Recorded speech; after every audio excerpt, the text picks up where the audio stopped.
Just sorting the technology out, everybody, and then we'll be underway.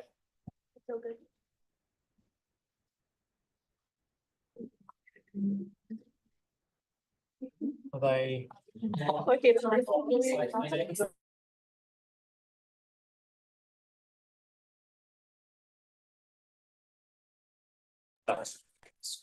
we go. Right, everybody, we'll stand for the karakia and then we'll get into the meeting. Whakataka te hau ki te ru, whakataka te hau ki te tonga, ia mā kina kina ki uta, ia mā taratara ki tai, e hi ake ana te asakura, e tio he huka, he hauhunga, te hei mauri ora. Thank you, everybody. Open the meeting at 4:31 p.m.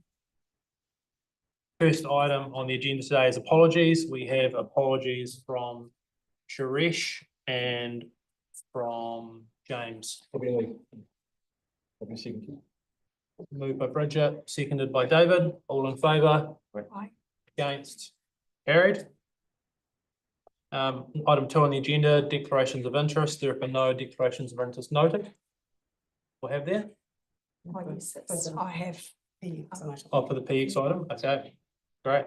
So yeah, you just better step back. We'll leave the room when we get to that part of the agenda, but for everything else, no declarations. But if anything comes to mind as we go through the meeting, just let us know. Item 3, confirmation of the previous minutes. I'm happy to move those minutes so I could have a seconder. David, all in favour? Aye. Against? Carried. For public forum, we have no public forums today. So we will move on to item number. Hold on.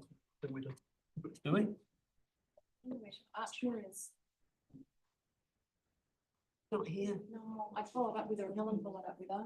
Oh, well, if she comes later, we can just do it then. Yeah. Okay.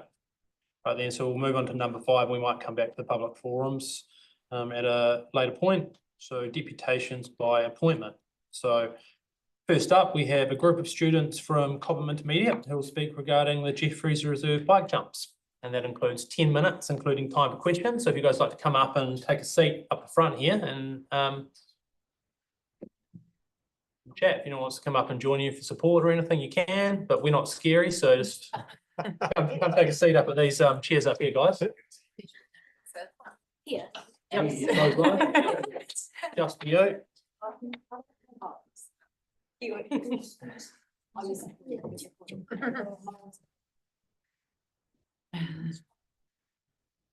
All yours.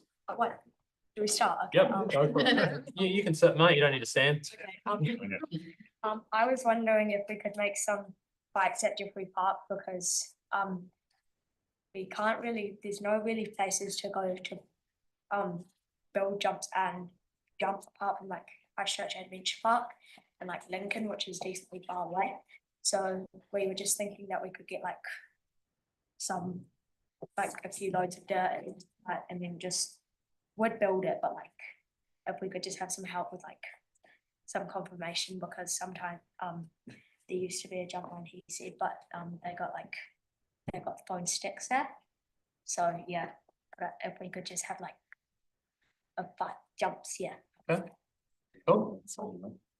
Thanks for that. Did anyone have anything else they wanted to? You got something written down? Yeah, I got a speech written down. Right. Good afternoon. I'm here today to talk about why we should have bike jumps here at Jeffreys Park. Bike jumps would make the park a bit more exciting and fun, and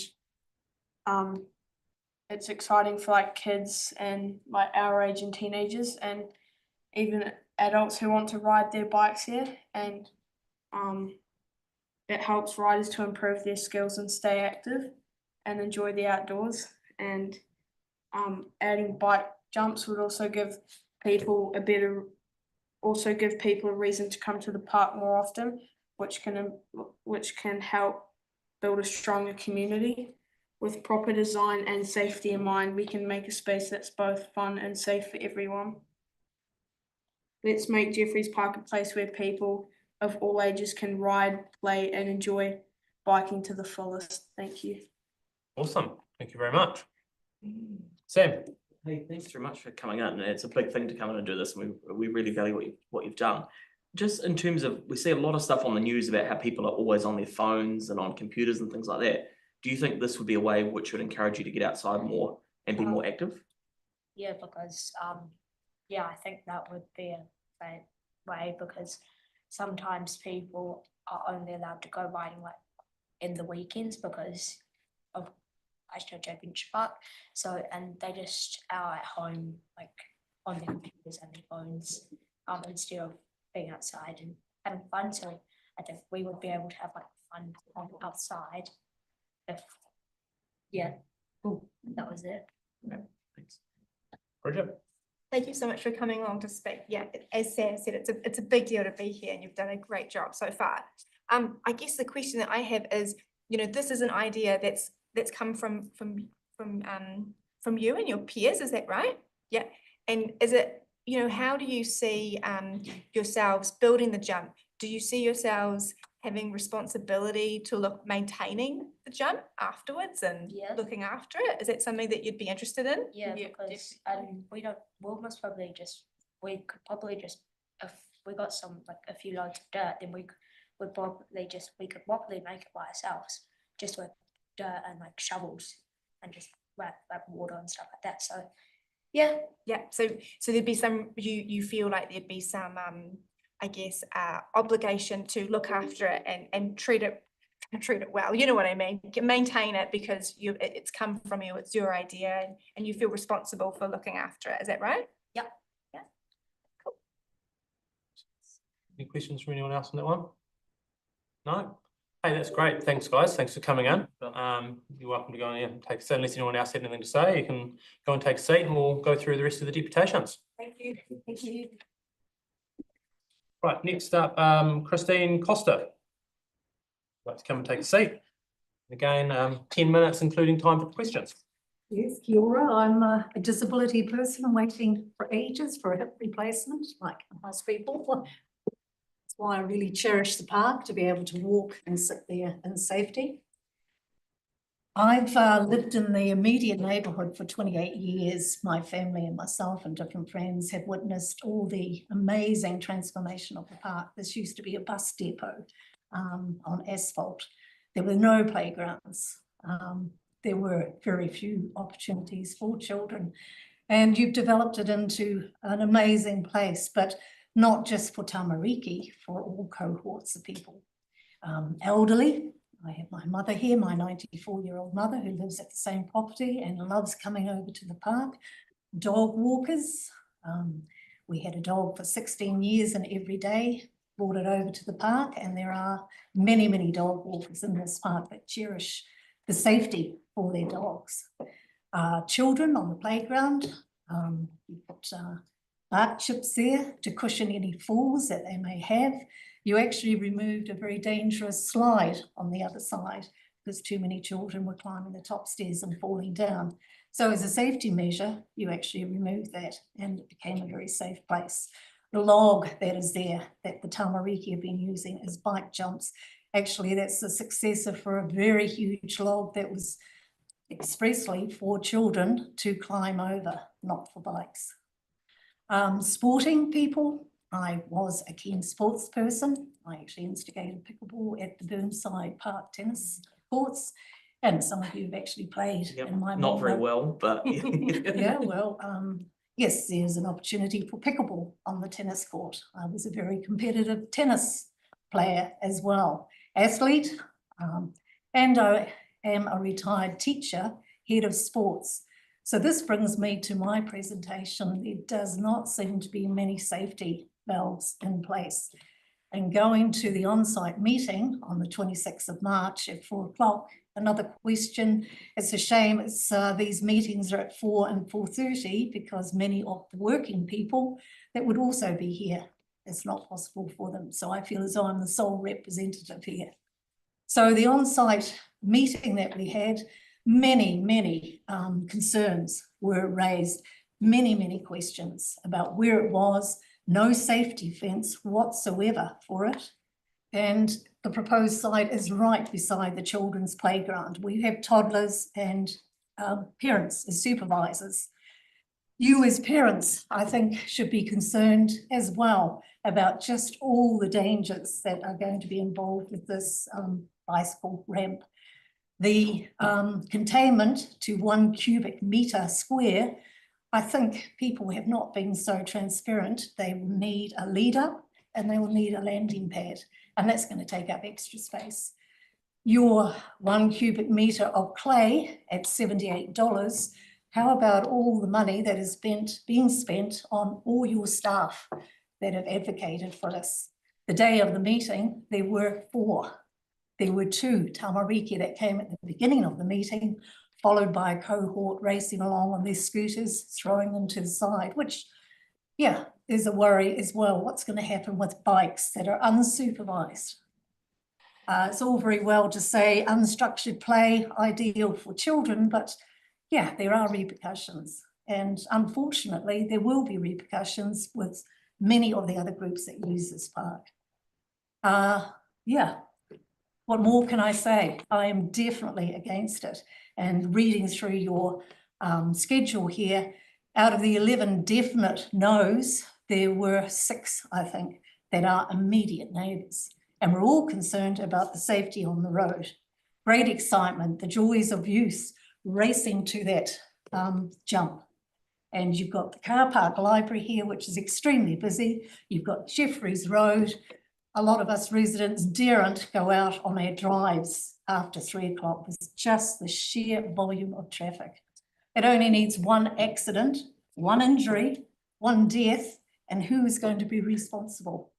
You as a council for condoning this? And who is legally responsible if there are any accidents? No first aid, and yeah, a park ranger coming once a month. Is she going to organise for all the accidents to be on that one day in that month within this very small time frame? What happens the rest of the times when there are bound to be injuries? Just looking at Google with your obligations, ensuring safety at a BMX dirt track involves several key aspects: personal protective equipment, track conditions, rider behaviour, and supervision. Riders should always wear helmets, gloves, and long sleeves pants. Track conditions should be maintained with no obstructions and appropriate drainage. Now, the proposed site is on a floodplain. Walking in the park today, it's absolutely saturated. So what's going to happen to that mud? What's going to happen to that 1 cubic metre of clay that's just going to be dumped there? I think with any person with any common sense, it's going to be carted on tyres all around the park. You're going to have the turf, the grass that's been carefully maintained, just ripped to shreds, as has been on the alternative site that these tamariki have been having their bike ramps. You just need to read the submissions. Coincidentally, the submission just above me, they have been ruining gardens and your plantings in the small Waiwetu Street Reserve, plus being a nuisance to nearby neighbours and people walking through the small Waiwetu Reserve. They have left litter and lingered on the very noisy swings. Perhaps you can move the very old swings too. This is Brenda Anderson, so she is obviously one of the immediate neighbours. We poor residents across the road from the park feel as though you are just shunting this problem from one end of the park to the other. And really, there is so much in that park for tamariki. And you have Jelly Park. I've actually Googled all the different available BMX parks. Jelly Park, Bishopdale Park, Westburn Reserve, Nepal Street Reserve, which is on Westburn Drive, Burnside, Crosby Park. A little bit further afield, Ferrymead, Burwood, McLean's Island, Bromley Old School Reserve. Now these are all free. Yeah, the tamariki have expressed that they don't want to pay for anything, which is the case at the Canterbury Bike Park. You also have a very well-established Christchurch City BMX Club and Kyle Park, which is in Hornby. And that's specifically designed for tamariki at different levels. How is the supervision going to happen over here? You're going to have all different ages, all vying for a place on there. Yeah, it's just going to be bedlam. And what about the 2-year-old toddlers coming across from the playground there to have a look? Of course, they'll be intrigued to see what's happening. You got your dogs. Everyone with a dog knows that they're fascinated by bike wheels. And that's a chase thing. They will chase the bikes. And there are a lot of dog walkers in this park. And a lot of old people. So I'm just going to throw the room open to my 94-year-old mother, who also uses this park. I was just going to add my here to my verbal submission, as I too feel it would be a mistake to put bike jumps in the Jeffreys Road Park. I'm an elderly resident and particularly enjoy my frequent walks with walking frame around the park. There have been recent plantings of trees in the area proposed for the bike jumps. Are the trees going to be removed? Many dog walkers enjoy the park and also could be dangerous to small children using the playground and being knocked over with the bikes. Jeffreys Road is a very busy thoroughfare. Users of the bike jumps would find it dangerous going in and out with the adjacent library car park. The park is also a sports field. Would it now be jeopardised? Please don't let this park you have made so attractive be spoiled. Thank you. Okay, I end my speech, but I just plead more common, just logic to prevail here. It will be disastrous. It was already shown to be disastrous in the corner over there. There's still a little bit of time for questions if anyone had any on our end. No, sorry, we can't have any questions from the audience, but any of our elected members. Yes, Sam? I think that it is good to get different views on issues. Is there anything about this that you would sort of consider acceptable? No, being a teacher, head of PE, there's no safety precautions in there. It was mentioned that a sign with the rules. Now, probably half your riders probably can't even read the rules. It's just a free-for-all, unconstructed play. Okay. And there are many facilities that these tamariki can use which are supervised. So there'd be any changes in the proposal that might give you more comfort? I guess what we're trying to do, what we do all the time, is we're always dealing with differing views, and we're going, what's a way forward that might work for everyone? And that's what I'm trying to understand. Is there a way forward, or are you just opposed to it? I'm definitely opposed to it. Temporary, that's a misnomer. Temporary started off as being 1 year. And when that was questioned over here on the on-site meeting, it suddenly was reduced to 6 months. What's going to happen at the end of those 6 months? You're going to be spending massive amount of money cleaning up, reconstructing the landscape. Nothing in terms of like safety measures we could add in today that would give you more comfort? Well, it was all mentioned on the 26th. Yep. So to have a park ranger attend for 1 day of the month, for how long? Okay, thanks. I'm sure these children will be on their best behaviour in that short time. Last question from Aaron. Yeah, so as a PE teacher, do you not see the value in unstructured play, especially for boys that might experiment in a park on a bike, because they'll learn by their mistakes, how most of us learn, and does that not hold value?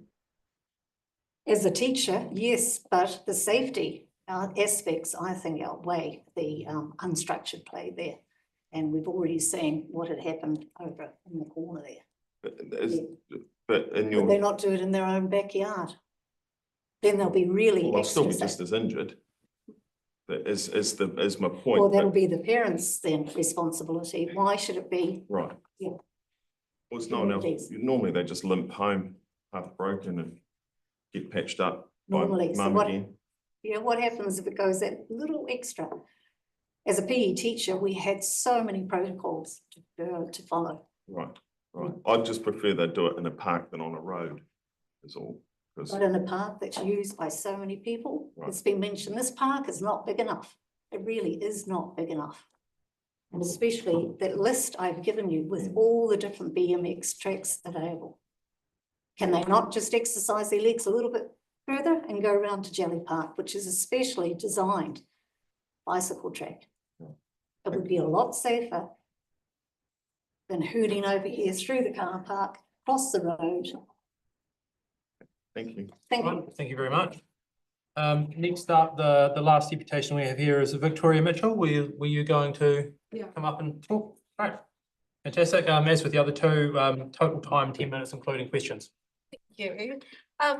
Yeah, just thank you for it. It's been, I think, over a year that we've been talking with council about it, and it's certainly opened my eyes about the process of everything, and trying to hear from children and give them the opportunity to do it has been amazing. I think they'll be really educated by this process. But yeah, so it came about because I had a group of them, including my son, would use what was already there, tree stumps, and yes, some of them made a mess of the garden. Some bought spades. Older boys did some amazing little things of their own accord, which we didn't condone as parents. But it's been happening for probably at least the 4 years that my son has been interested in biking, and not just from their side. These are all ages. It's not something that's going to go away just because we say no to this. And I think it's valuable to put some maybe structure around it, or a designated part of the park. They're community members too. We're all local families. I've been in this neighbourhood for 20 years, and I use the park for dog walking. I've used it for my kids on the playground, which they've now grown out of.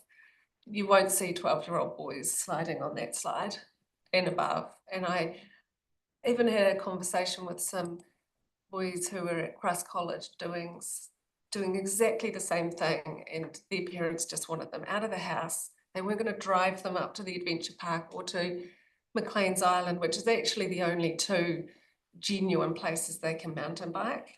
Jelly Park is not a mountain bike park. You're not allowed in the skate park with a bike. There's frisbee golf going on in that park. There's no room in Jelly Park for boys on bikes. And if you did put them there, there'd be a lot of waiting. The frisbee golf people would be very upset waiting for people to fly on their bikes. But I don't think it has to be a great big thing that's going to cause accidents. It's nothing they don't do on their bikes elsewhere. They come home, they're hurt, their friends have rung a parent, so needs a hand. It's all normal growing up stuff. And I think we owe it to them to give them the benefit of the doubt that they can be respectful and good citizens. We're good parents. We're trying to teach them to be respectful. And I just think they owed a chance. The neighbours have been tough on them. They've had sticks thrown at them, and they've been yelled at, and they've been told to shove off. Well, it's their park too. It's not just the surrounding neighbours. It's a council park that we all pay for. And I just think it's just we're not talking a grand hip, it's just something they can muck around on in the weekends when their parents can't take them up the park, or after school when they just have energy to burn. It just doesn't have to be huge. It doesn't have to take up that much space. And I don't even think it'll be inundated. I think it'll just be a regular space that people can hang out and do kid stuff. That's the intention anyway. So, Right. that's all. Thank you very much. David? Thank you very much for coming along. Fantastic, thank you. You mentioned a very interesting thing, which I think is very relevant to the discussion, is that you talked about after school and or maybe in the weekends. Mm-hmm. So the park is obviously for use for all people in all parts of the different day. So dog walkers may well come at a different time, or elderly may walk with their walkers at a different time, that may be during school hours and bits and pieces. So can you tell me, your children were obviously, for the 4 years you mentioned, were obviously after school and weekends type of thing? Absolutely, and more so in the summer as well, because it's lighter and they get to spend a bit more time outside with their mates.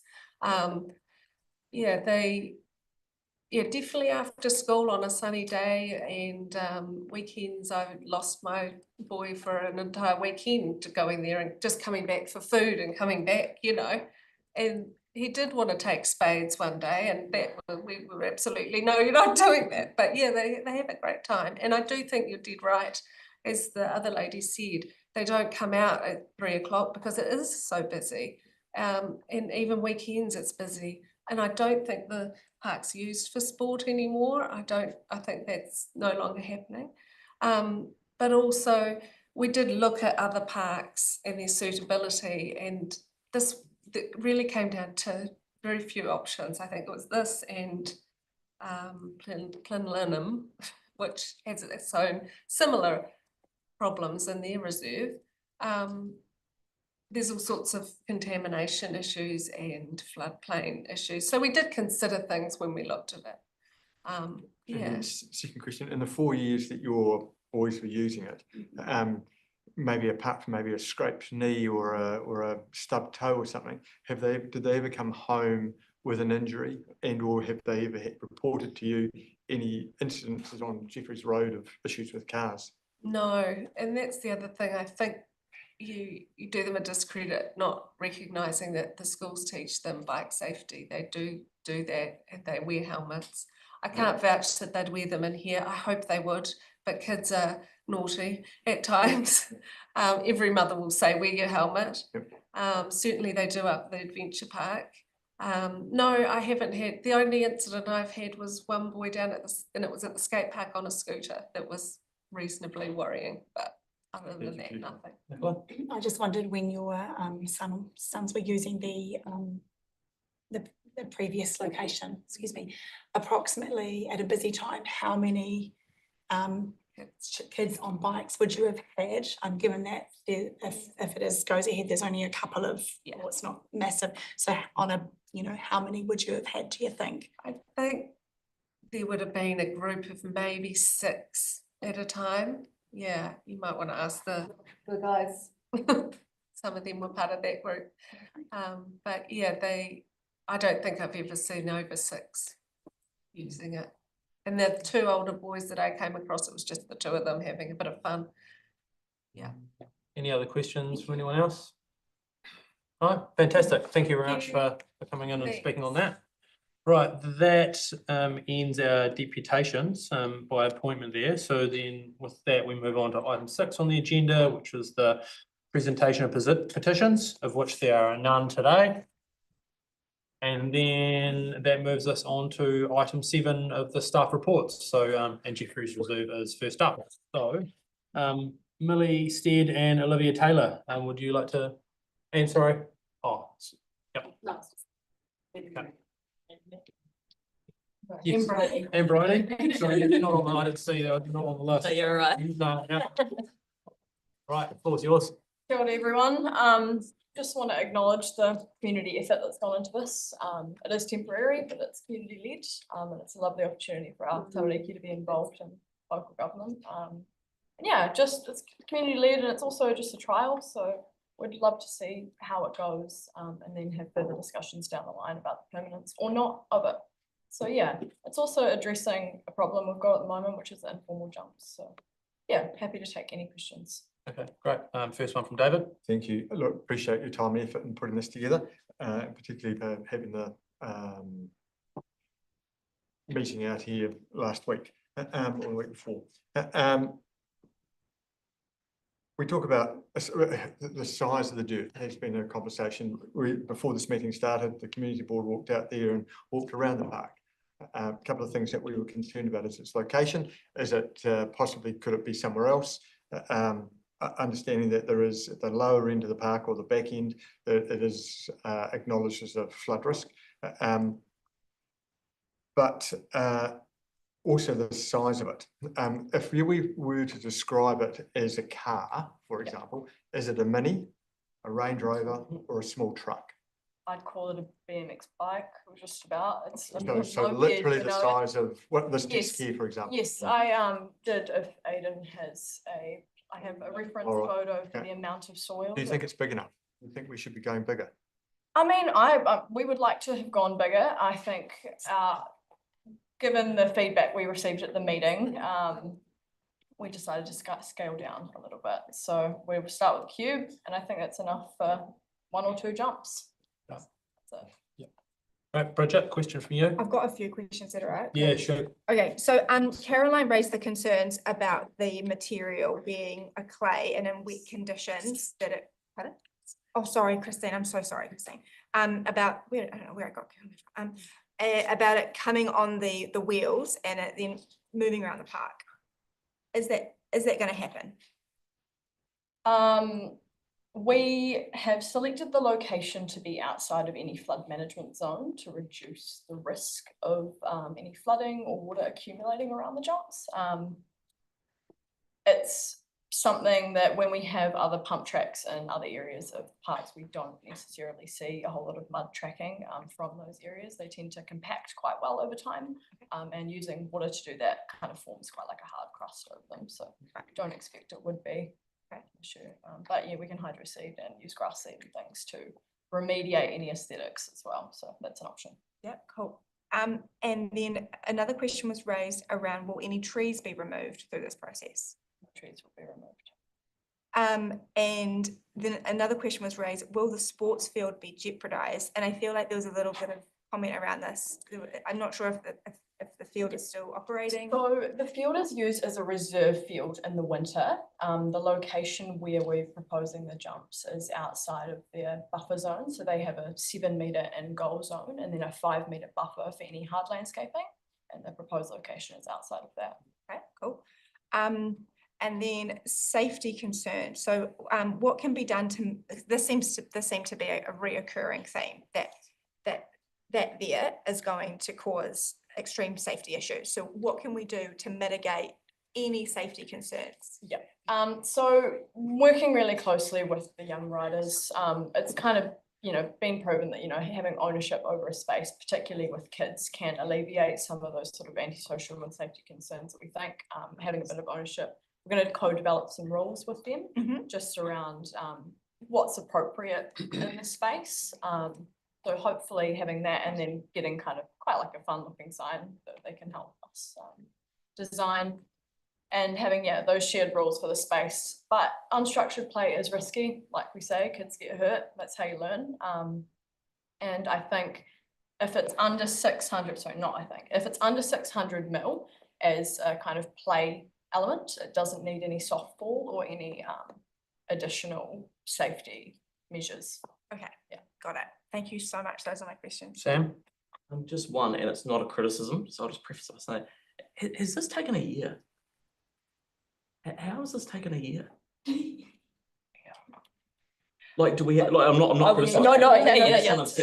I must admit, when I saw the picture, I went, seriously? Like, Phil would have just got down here at the weekend and dropped it off. I know he would have. If we'd done that. Yeah. So what's taken, because we did have comments about how many staff we've had involved and things like that. Why is this something so small taking a year? So probably the most time consuming part is doing public consultation. And so kind of ironing out, doing a bit of a pre-plan for that. This is my first time doing a bigger project as well. So it just was also a little bit of a learning curve for me, staff as well. Okay. Cool, thank you. And just getting in front of the board, sometimes you gotta wait a bit. Yep. If you did ask me if Phil, he would have taken the dirt down there himself. Nicola? I was just going to say, so if it does go ahead, it's a 6-month trial, and what will you be looking at during that time? Like what,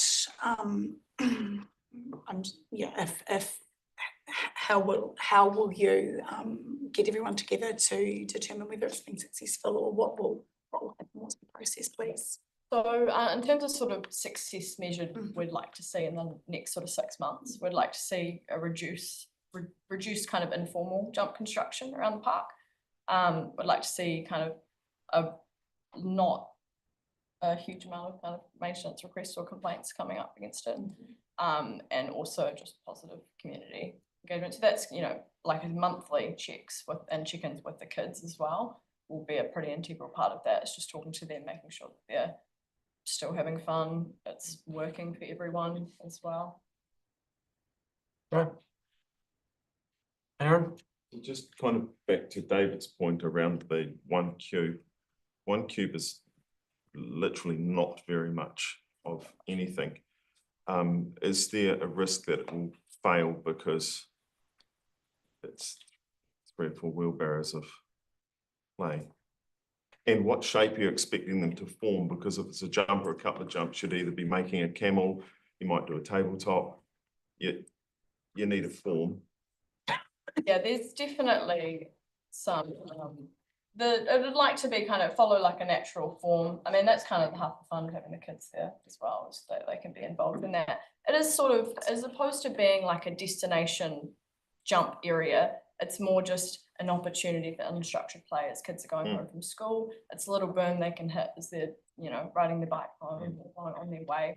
It's not necessarily meant to be a space for them to congregate and take big run-ups and things. It's more just, you know, divert and have a wee jump. And So then when it gets dropped off, who's shaping it, and are you going to bring in a plate compactor so it actually works straight away?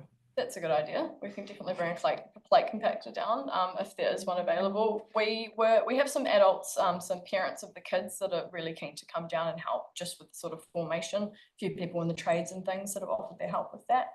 Working on one cube. Or working on one cube, yeah. Or doing what we can with one. Yeah.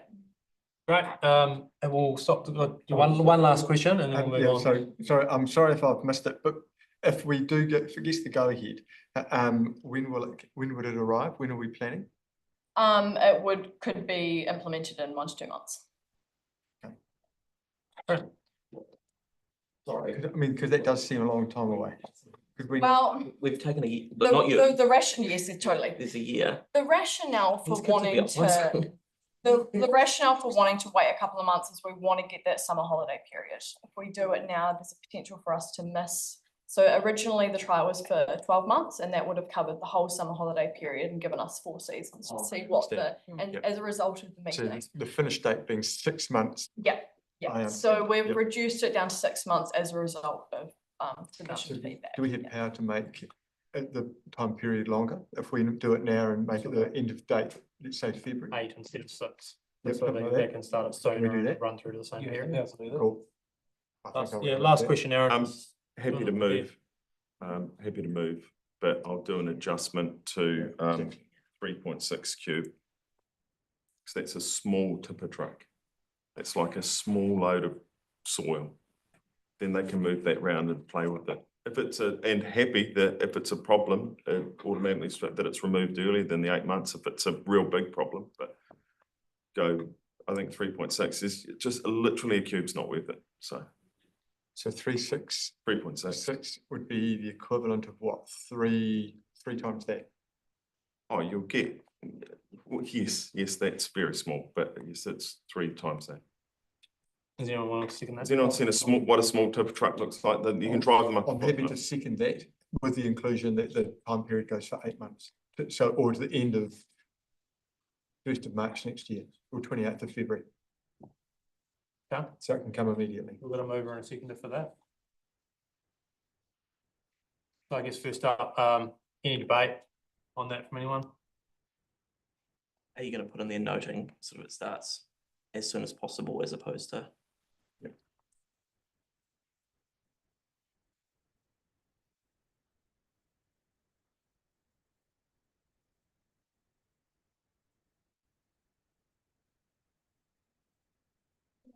Sorry, I don't know if this would make it a debate, but I just want to maybe highlight a concern or a thought. Is that all right? Yeah. I'm just conscious about the 6 month, that 6 month time period though was pulled back after the meeting with residents who were concerned about the safety. So I'm just conscious that like engagement was made and it kind of, you know, coming back to the point that you made, Sam, about how can we see this as a win-win. And just my only concern is if it, you know, 6 months, like if staff believe that does give us sufficient time to know whether, you know, this is working or not working, then that way we've listened to residents who were concerned about it going on for longer than 12 months. Sorry, does that make sense? I just feel like the meeting was made to listen to the residents, and so I'm trying to how can we do this? So they're being heard, but also we're still giving tamariki the opportunity to be active citizens and to see their project come to life. But maybe that's sort of a question for staff, like is 6 months not long enough? And therefore, are we better to wait the 2 months to get that over the That's- summer period? What I would probably recommend, if you want to make it shorter to that 6 months, then I would recommend pushing out that construction date until sort of midway through the year, so at least we get some summer holiday period, so we have some better feedback on that, because we want it to be used. And the only way we're gonna ever figure that out is if kids are available. Okay, well, we've had Aaron and David pose the amended motion there. Would you like to foreshadow that motion with a variation to that one potentially, Bridget? Yeah, I think I would. Just so what would that look like? What does that mean? That means Just the original, like, essentially the original, or with, you know, with the amount of dirt and or the starting time No, it's eventually. not, Oh, it's just the time. it's just the time frame. Time frame, Yeah. so if it's into you, okay. So if this motion is lost, then you'll move one saying 6 months starting. And it's the proposed. Oh, see, start this time is of awkward, July. because you want the kids to enjoy it now, but at the same time, you want to make sure that it's still there for them to enjoy it. Does that make sense? You don't want the mud, yeah, okay, or the clay, yeah. You know what, I'm comfortable with what's there, actually. Okay. Yeah. All right, so any further debate on that one? Aaron? Yeah, I will debate this. Normally we don't a lot around here, but the reason for suggesting the extra soil is over summer, at the end of our mini golf park, we pulled out a whole lot of rubbish and gave it to one of the neighbours to put in a veggie patch. She's been growing veggies there. And we brought in a truckload of soil, which was 4.5 cubes. And then our digger driver spread it around and it just disappeared. You literally did not even see it. So that's just in a veggie patch. At hills like this, 3.6, a tiny little tipper truck. It's nothing. And unstructured play for kids, especially boys, is important, and it's missing these days. And if we want a cycle-friendly city, you want kids taking as many risks as possible as they can in a park and learning to hurt themselves there than on a road and near vehicles. It's the best thing we can do for young people, is to let them learn and learn the wrong way, and even let their parents let the kids take a spade down, reshape the hill, push it around, do bits with it, have a play. As long as they don't make a mess, then it'll be good. If they make a mess and annoy the neighbours, it'll be coming out next summer. So it goes both ways. And that way the kids themselves can tell the other kids, hey, don't go yelling at the neighbours, pick up your rubbish, that kind of thing, because we'll lose it. So I think this can work both ways, but we might as well give them something that's worth playing with, and 3.6 is a good start. Yeah. Anyone I else? just think that if it's going to go ahead, obviously, then the children using the park will remember that it's a park for everyone, and so they need to. It's a good learning for them to remember that there are elderly people walking, and they can't just hoon on their. You know, it's a good. It'll be hopefully end up being a good community space for everyone, with everyone using the park appropriately. Okay, anyone else? No? Okay, with that, we've had Aaron move, David second the current motion. All in favour? Aye. Against? Carried. Thank you very much, everybody. That completes that particular agenda item, and feel free to leave. You don't have to hang around for the rest of the meeting. So yeah, if you like, everyone can leave. And item 8, we're going to skip back because I think we've had the public forum item about culture for law come up. So if you'd like to come forward. Everyone can get out. Yeah.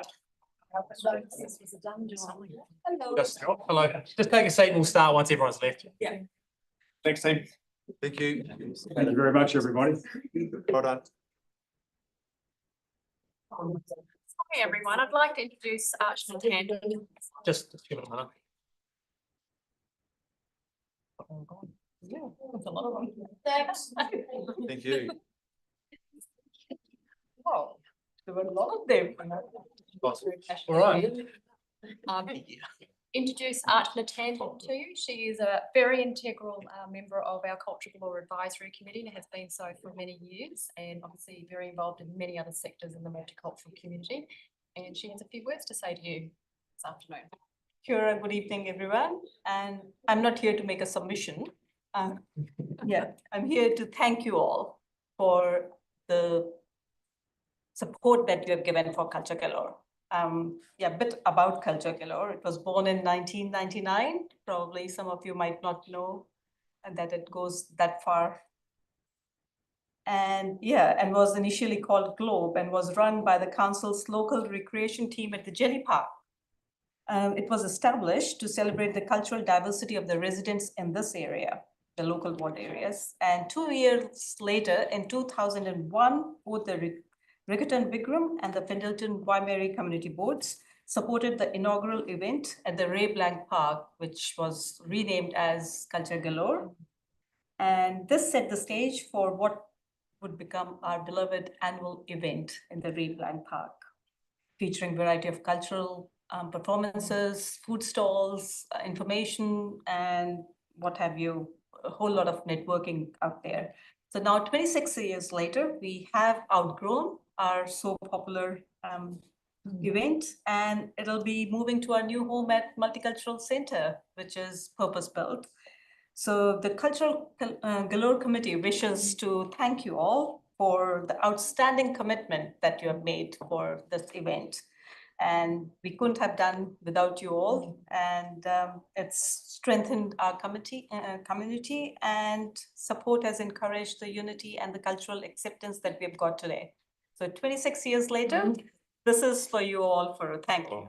Oh, thank you. Sure. Where would that go? Where should we get the photo?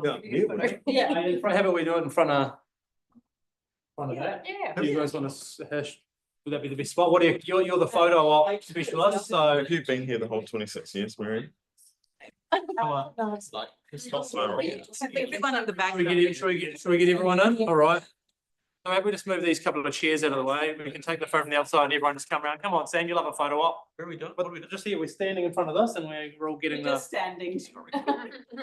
First time in Sam's career, he hasn't worn a jacket and a shirt. It's a photo. I'll pretend I'm. Yeah.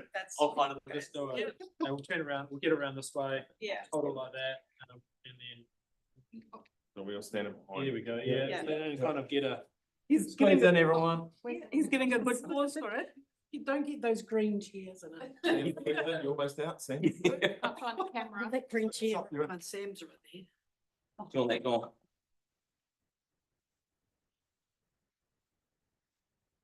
Archana, where's your camera? What's going on here? I don't know, I don't do Samsung, where's the camera? I feel unbalanced. You guys looking? Yeah, we're Richard, do you want to jump in this side? Okay, I'll go. Sure. Okay, smile everyone. And one more. There we go. Thank you. That's cool. A bit of a slow jump for the photo op. I would have expected people to be more. Yeah, I know. We'll get that put up. Fantastic. See you at the next Culture Galore. Fantastic. Thank you very much. Yeah. Especially given it's temporary. Okay, all right, just a reminder, It's going to be used. we're still So working kids, through the agenda and the live stream is cranking, everybody. Believe me, if 6 Um, months it happens. Item number 8 on the agenda, the Better Off Fund. Who's talking to that one? Happy to move. Natalie To, and Lisa. I'll move it, Chase. Move it? Okay. Just Phil going to donate them. Right, any quick summary you want to give, or do we just want to take that as read? Yeah. Take it's red, that's Take fine. it through. Take it as read? Spread it. Okay, so, Question? so yeah, the revocation of the previous decision and application for consideration. So, Sam has moved that and Linda has seconded it. All in favour? Aye. Fine. Against? Carried. That's It's fantastic. worth thanking the team too, Yeah. Chase, for acting on our request from the last meeting to do it so quickly. So Yeah, thank no, you. they were very, very quick to get information through. They dealt with the insurance company really quickly and they came to the party as well, so. That's They great. need to get it done real quick because it's winter and. Yeah. Hasn't taken a year to come around. Well, since you brought up, I should say, yeah, and thank you. In terms of that barbecue, the Bishopdale barbecue, it was a great idea, but we just hadn't factored in the electricity Just too cost, which expensive. tripled it. So the barbecue was actually 1/3 of the total cost of the project in the end. So I'm really happy that we were able to find something else that the community came to the board asking for, and we are working on the path. We're just finding out who owns one tiny little bit of land and getting their permission. Yeah. But everybody else is on board with that, so we'll see you in the next one for that. Fantastic, thank you. Item number 9, yeah, the DRF. I'll take that as read if you want to ask me any questions. Do you have any questions for the Bishopdale Preschool DRF application? No, okay. I'm a mover. Happy to move. Happy to move, brilliant. Second, David, happy to second, all in favour? Okay. Carried. Thank you very much. First time applicants, thank you very much. Very good, great. Item number 10, the Community Board Area Report, Mary Ann. Happy to take the report as read and take any questions that you might have. Anyone have any questions on that today? And just some feedback from council. Everyone's really enjoying the community board presentations from Waimaero in terms of they like the positive news that's coming through and the fact that we're asking for solutions for stuff and not necessarily money. So keep it up. Good, thanks, Sam. Great, can I get a mover for that report, please? Linda, and second to David, all in favour? Against? Carried, fantastic. Moving on to elected members information exchange. Anyone have anything to share what's been happening in the community recently? Any updates on anything from Sam or? I had one lady from Knoll Street ring me Wednesday or Thursday last week. She was going to come along today, but then she deferred not to about car parking issues. More, part of that St George's Hospital, St Andrews College, starting to sort of creep more into that side of Peppermint Road. So whether or not we can bring in some P120s or something. But I've asked you to email them, Mary Ann. Okay, great. Anything else from anyone? Nothing pressing right at the moment. Okay, that's great. That's elected members information exchange. Do we need to move to second that? No, we don't do it. Right, so that moves us into item 12, the resolution to exclude the public. Can I please get a mover to move into PE? Sam and a seconder. All right. David. All right, all in favour? All right, okay, with that we can move into the public excluded agenda and pause the live stream.